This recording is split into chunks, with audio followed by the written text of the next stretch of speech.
कितने मसीह ऐसे हैं जो परमेश्वर के राज्य में तो आ गए, मगर उनकी वास्तविकता आज भी डिफाइंड है उनके सेंसेस के द्वारा। या तो आप अपने सेंसेस से चल रहे हैं या आप परमेश्वर के वचन में जो उसने लिखा है उससे चल रहे हैं।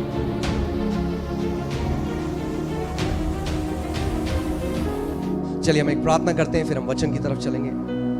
परमेश्वर पिता, हम आपका धन्यवाद करते हैं। आप महान हैं प्रभु, आप एक अच्छे पिता हैं और आपका वचन कहता है कि हर एक अच्छा दान और वरदान ज्योतियों के पिता से आता है। प्रभु हम धन्यवाद करते हैं आपके लिखित वचन के लिए, और हम धन्यवाद करते हैं आपकी उस महान पवित्र आत्मा के लिए जो सत्य का आत्मा है और हमें सारे सत्य में लिए चलता है। प्रभु आज होने दे कि तेरे वचन का प्रकाशन तेरे लोगों के ऊपर प्रकट हो। प्रभु होने दे कि आज वो उन बातों को देखें जो उन्होंने आज तक नहीं देखी,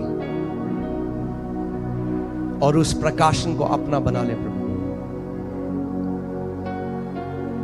मैं धन्यवाद करता हूं उस अभिषेक के लिए जो इस जगह में है, जो मेरे ऊपर है, जिसके द्वारा प्रभु आज का वचन जब बोला जाता है तो प्रभु वो सटीकता से लोगों के हृदय तक उतरे और 100 गुना फल लेकर आए। प्रभु यीशु के नाम में आमीन। आप जानते हैं आपकी जो रियलिटी है, आपकी जो वास्तविकता है, वो आज तक आई है आपके 5 सेंसेस से, यानी आपकी 5 ज्ञानेंद्रियों से।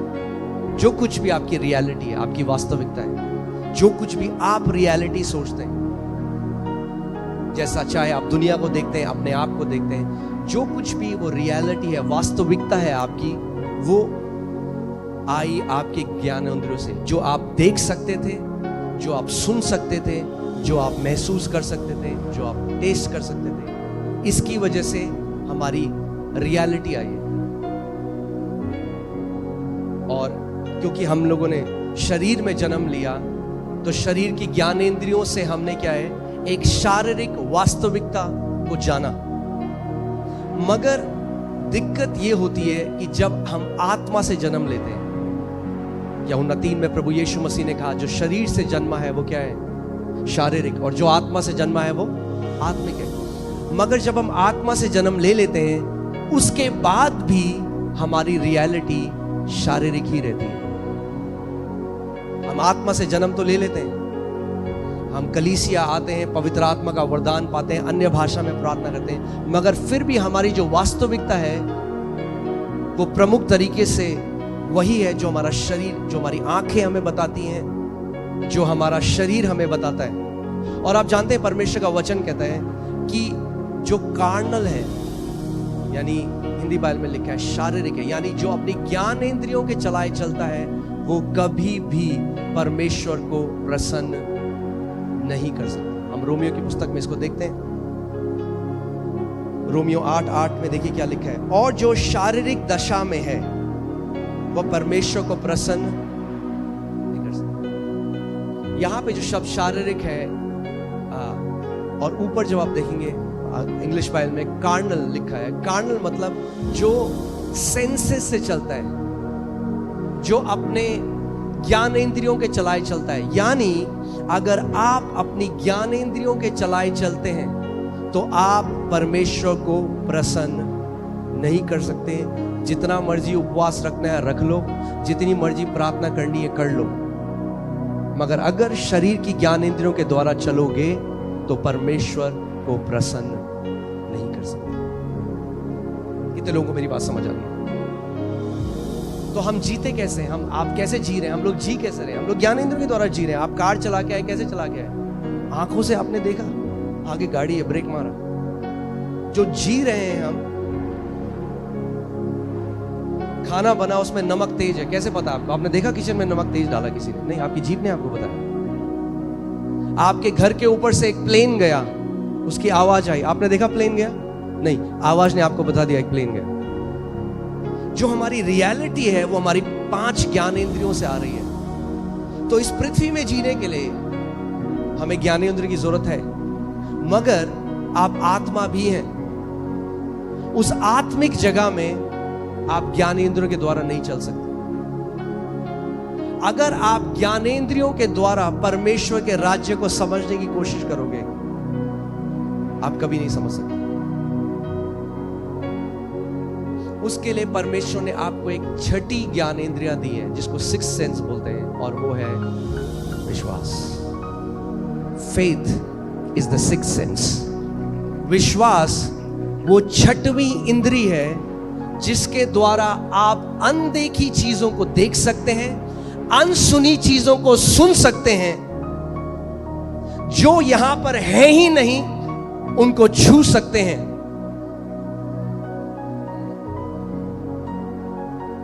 बाइबल क्या कहती है? इब्रानी 11, विश्वास अनदेखी वस्तुओं का निश्चय है। विश्वास क्या है? विश्वास एक सिक्स्थ सेंस है, वो आत्मा का सेंस है। आपका आत्मा की ज्ञानेंद्रिय है। क्योंकि विश्वास कैसे आता है? याद है आपको परमेश्वर ने हमें क्या दिया है? विश्वास का आत्मा। विश्वास शारीरिक नहीं है, विश्वास आत्मिक है, आत्मा से आता है।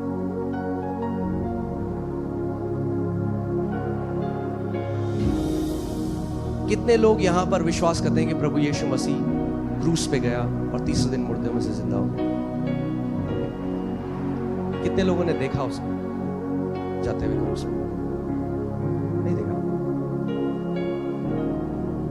कितने लोग यहां मानते हैं कि उनका नाम जीवन की पुस्तक में लिखा गया? अपना हाथ को दिखाते। क्या पढ़ा है आपने अपना नाम जीवन की पुस्तक? आप समझ रहे हैं मैं क्या कह रहा हूं? हमारा उद्धार भी विश्वास, जो ज्ञान जो आपने नहीं देखा उस पर विश्वास करके हुआ।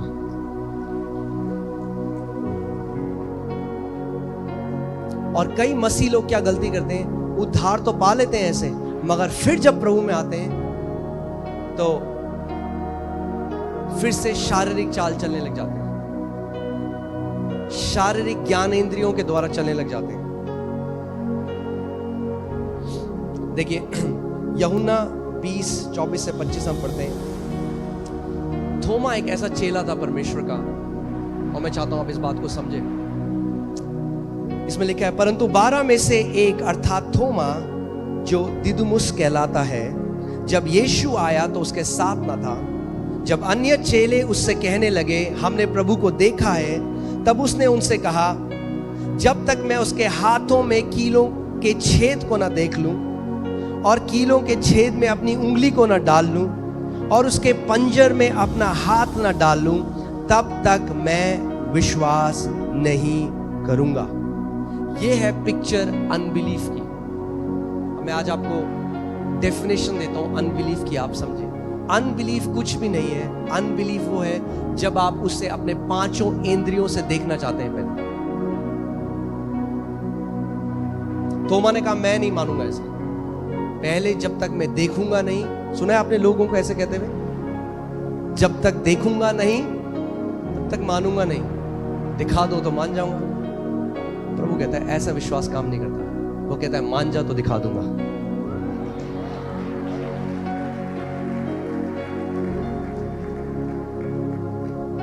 विश्वास, फेथ कैन ट्रांसेंड टाइम। विश्वास जो है, ये जो आपकी ज्ञानेंद्रियां, ये समय में पीछे जा सकता है। समय में पीछे जाता है आपका विश्वास, और आपके अंदर उस निश्चय को लेके आता है कि प्रभु यीशु मसीह क्रूस पे गया। समय में पीछे जाता है। अनदेखी वस्तुओं का वो प्रमाण है। आपको प्रमाण देता है कि प्रभु यीशु मसीह क्रूस में गया। आपको प्रमाण देता है कि वो तीसरे दिन मुर्दों में से जी उठा। आपको प्रमाण देता है। सो परमेश्वर का वचन हमें एक कहानी बताता है, नंबर्स हिंदी की किताब 13 में, और बाइबल बताती है कि परमेश्वर ने पहले से इस्राएलियों को कहा कि मैंने तुम्हें कनान का वो देश दे दिया है, मैं दे चुका हूं। ध्यान से सुनिएगा इस बात को। इसीलिए परमेश्वर की वास्तविकता और हमारी वास्तविकता अलग है। और अगर आप चाहते हैं कि आपके साथ वो हो जो परमेश्वर चाहता है, तो अपनी वास्तविकता को परमेश्वर की वास्तविकता के अधीन ले आइए।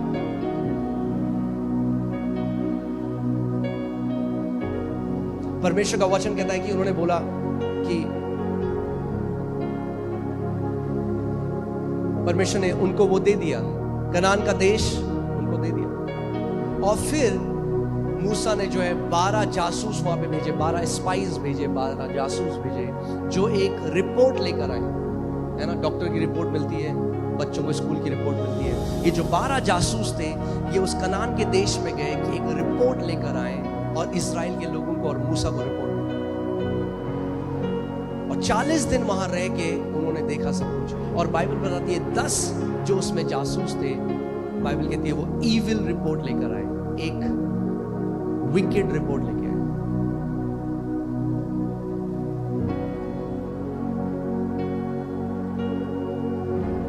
और परमेश्वर उनसे नाखुश हुआ।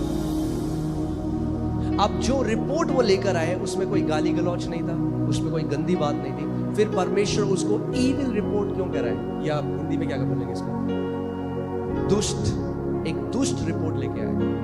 वो नकारात्मक नहीं, वो दुष्ट है। परमेश्वर की नजर में वो दुष्ट रिपोर्ट थी, वो ईविल रिपोर्ट थी। जबकि उन्होंने कुछ भी ऐसा गलत नहीं बोला, पर उनकी रिपोर्ट किस पे थी, अपनी ज्ञानेंद्रियों। उन्होंने कहा ये जो दानव है वहां पर इतने लंबे और चौड़े हैं, हम तो इनके सामने टिड्डी जैसे हैं। वो भूल गए परमेश्वर ने क्या कहा था। वो अपनी ज्ञानेंद्रियों की तरह चलने लग गए। और जब वापस आए तो एक ईविल रिपोर्ट दी। और बाइबल कहती है परमेश्वर बहुत अप्रसन्न हुआ उनसे। वो गए और जब उन्होंने ईविल रिपोर्ट दी, पूरे इजराइलियों ने उनकी रिपोर्ट पे विश्वास किया। अब ध्यान से सुनिएगा, हर एक व्यक्ति जो शारीरिक है, नेगेटिव रिपोर्ट जल्दी मानता है पॉजिटिव रिपोर्ट की। एक कहावत है इंग्लिश में, उसमें लिखा है जब सत्य जो है कपड़े ही बदल रहा हो जाने के लिए, जो झूठी खबर है वो पूरी दुनिया घूम के आ जाती है।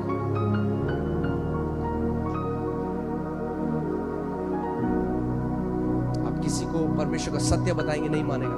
आप कोई नेगेटिव न्यूज तो पूरी फैल जाएगी, हर जगह, सब जगह फैल जाएगी। क्योंकि हम किस पे मानते हैं, अपनी ज्ञानेंद्रियों की रिपोर्ट पे। मगर परमेश्वर कह रहा है, इसीलिए यशायाह की पुस्तक में उसने कहा किसने, who has believed our report. अरे हमारी रिपोर्ट कौन मानता है? क्योंकि जो हमारी रिपोर्ट मानता है, परमेश्वर का वचन कहता है मेरा भुजबल उसके जीवन में प्रकट होता है। यानी अगर आप चाहते हो कि परमेश्वर का भुजबल, उसकी सामर्थ आपके जीवन में प्रकट हो, आपको जो परमेश्वर का वचन कहता है वो मानना पड़ेगा अपनी ज्ञानेंद्रियों से ऊपर। या तो आप अपने सेंसेस से चल रहे हैं, या आप परमेश्वर के वचन में जो उसने लिखा है उससे चल रहे हैं। और वहीं पे 2 और जासूस थे। जब वो आए तो बाइबल बताती है उन्होंने एक अच्छी रिपोर्ट दी। और उनकी रिपोर्ट क्या थी? उन्होंने कहा अरे ये क्या है ये दानव, हम यूं जाकर अभी उस जगह को ले लेंगे, क्योंकि परमेश्वर ने हमें पहले से वो दे दिया है। परमेश्वर दे चुका है,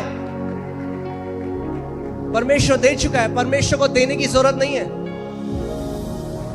हमें लेने की जरूरत है। परमेश्वर अपनी वास्तविकता में आपको चंगा कर चुका है। अगर अब आप प्रार्थना करें प्रभु मुझे चंगा कब करेगा, तो आप ज्ञानेंद्रियों की तरह चलाए चल रहे हैं।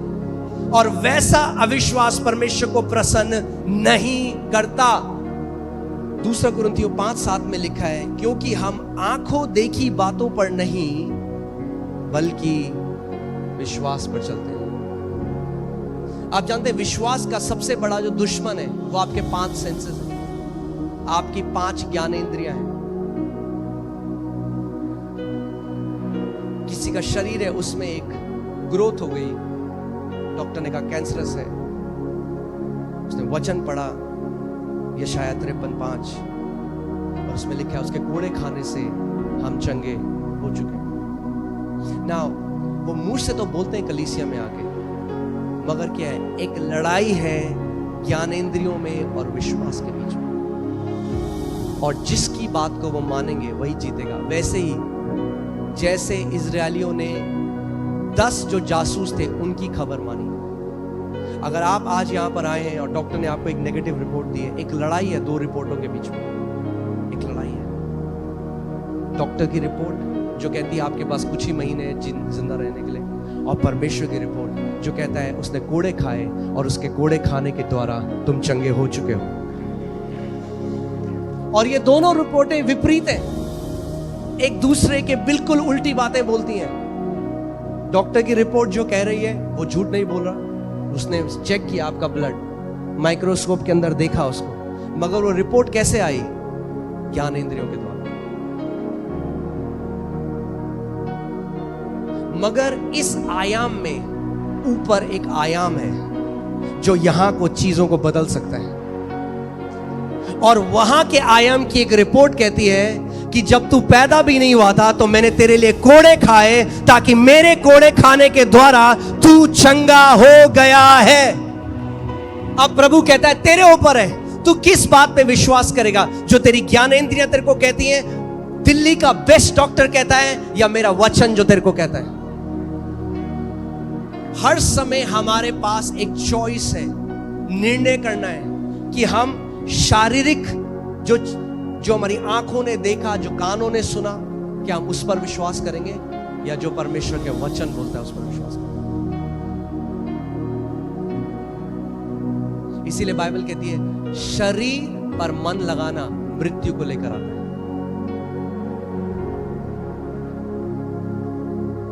कहते कहां किया प्रभु ने हमें? अगर प्रभु ने किया होता तो ट्यूमर क्यों है?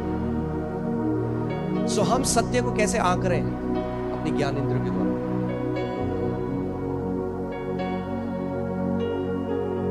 हम कह रहे हैं जब वो ट्यूमर चला जाएगा तब मैं मानूंगा मैं चंगा हो गया। प्रभु कह रहा है तू मान, तू चंगा हो गया, वो ट्यूमर चला जाएगा। परमेश्वर के राज्य मसीह लोगों को विश्वास करना नहीं आता, ये दिक्कत है, इसीलिए गिड़गिड़ाते हैं, भीख मांगते हैं। मगर जो वचन में लिखा है उसके साथ एक नहीं होते।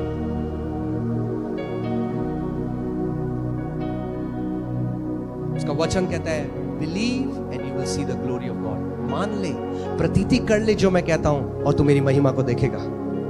आप जानते हैं जो पुराने नियम में कनान का देश था, लैंड था, प्रॉमिस लैंड था, जिसको बोलते हैं वाचा का जो भूमि थी, जो लैंड था प्रॉमिस लैंड, वो नए नियम में प्रतिज्ञाएं, प्रोमिसेस हैं। और जैसे वहां पर दानव खड़े थे जो उनको चैलेंज करते थे कि तुम नहीं ले सकते इसको, आज जो परमेश्वर ने प्रतिज्ञाएं करी है, दानव खड़े, आपकी ज्ञान इंद्रियों को यूज करता है शैतान। अब कलीसिया में आते कहते प्रभु तेरे कोड़े खाने से मैं चंगा हो गया, फिर आप घर जाते वो दर्द हुआ, आपकी ज्ञान इंद्रियों ने बोला गांव आ तो चंगा होता, और दर्द क्यों होता? उस टाइम में परमेश्वर कहता है अडिग रहे विश्वास में, अपने मुंह के अंगीकार को बदल मत।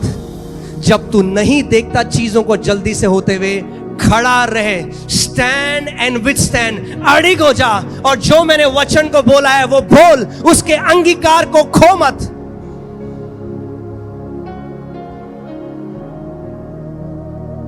कितने मसीह लोग आप जानते हैं उनको क्या चाहिए? वो जादू चाह रहे हैं, जादू।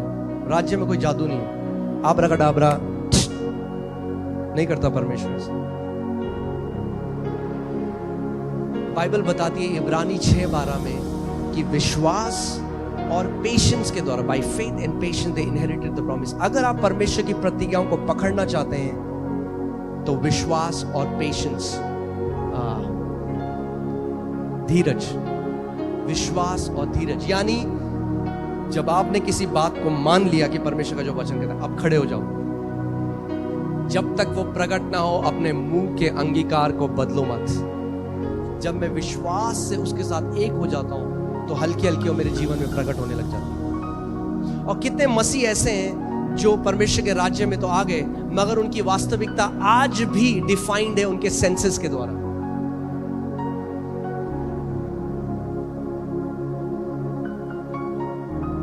आमीन।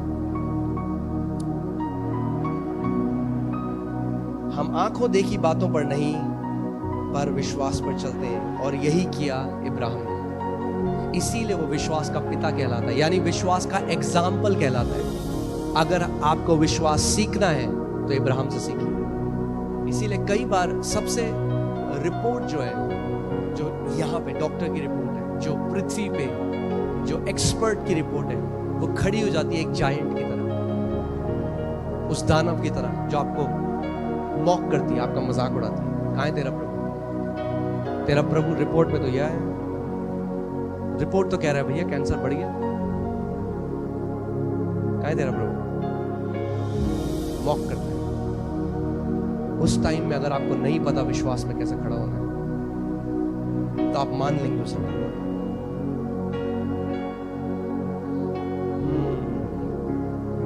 अब्राहम ने क्या किया? अब्राहम ने विश्वास को अपनी ज्ञान इंद्रियों के ऊपर रखा।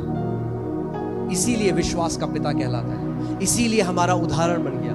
और उसके जीवन के द्वारा आप सीख सकते हो कि विश्वास कैसे कार्य करता है। रोमियो 4:19 में लिखा है, वह जो 100 वर्ष का था अपने मरे हुए से शरीर और सारा के गर्भ की मरी हुई सी दशा जानकर भी विश्वास में निर्बल ना हुआ। इंग्लिश बाइबल ज्यादा अच्छा कहती है, वो कहती है he did not consider his own body, यानी उसने अपने शरीर पर ध्यान नहीं लगाया। शरीर के रूप से वो डेड था, इम्पॉसिबल था। जो प्रभु उससे कह रहा था शारीरिक तरीके से वो इम्पॉसिबल था।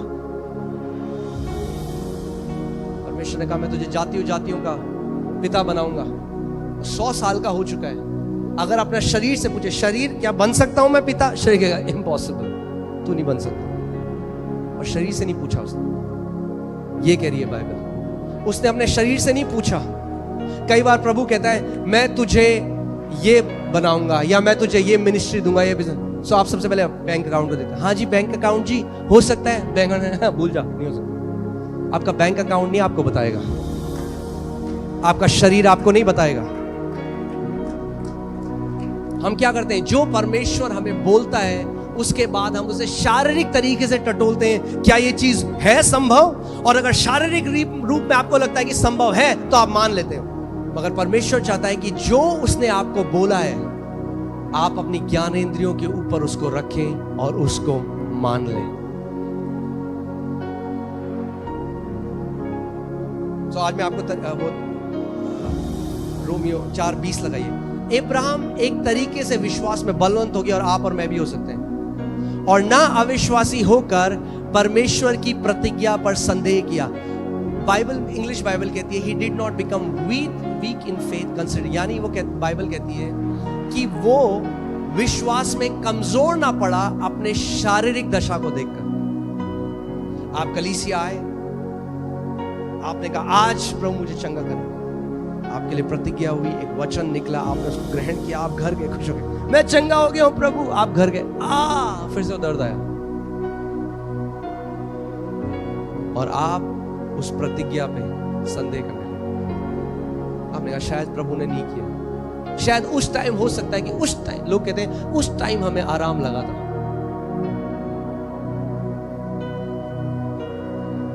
इसीलिए कितने मसीह लोग हैं जो अपनी चंगाई खो देते हैं कुछ समय बाद। क्यों? क्योंकि शैतान चुरा ले जाता है। क्यों? क्योंकि ज्ञानेंद्रियों के द्वारा डाउट डालता है उनके अंदर, संदेह डालता है। अरे तुझे चंगा करा ही नहीं प्रभु ने, और वो अपने मुंह से उस बात को बोल देते। इसीलिए परमेश्वर का वचन कहता है कि थामे रहे जो मैंने तुझे दिया है, क्योंकि कोई है जो चुराना चाहता है उसे। सो बाइबल बता रही है जब प्रभु ने अब्राहम को बोला, आज हमारे पास उदाहरण है अब्राहम, उसके पास कोई उदाहरण नहीं था, कोई बाइबल नहीं थी उसके पास।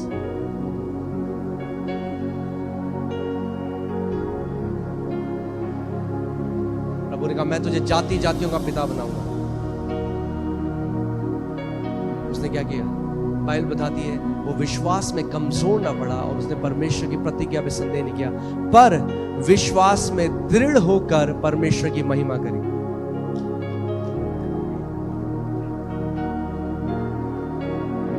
यानी जब परमेश्वर आपको कोई प्रतिज्ञा दे और आप घर जाएं और आपको वो ना दिखाई दे और शैतान डाउट डालने की कोशिश करे, अपना पूरा ध्यान उस समय प्रभु को लगाओ, बोलो प्रभु तू सच्चा है, तेरा वादा सच्चा है, तेरी प्रतिज्ञा सच्ची है। यीशु तूने कहा स्वर्ग और पृथ्वी टल जाएगा पर तेरे मुख से निकले हुए वचन का एक बिंदु भी ना टलेगा। अगर तूने कहा है प्रभु तो मैं इसको मानता हूं, तेरी सारी प्रतिज्ञा हाँ और आमीन के साथ पूरी होती है।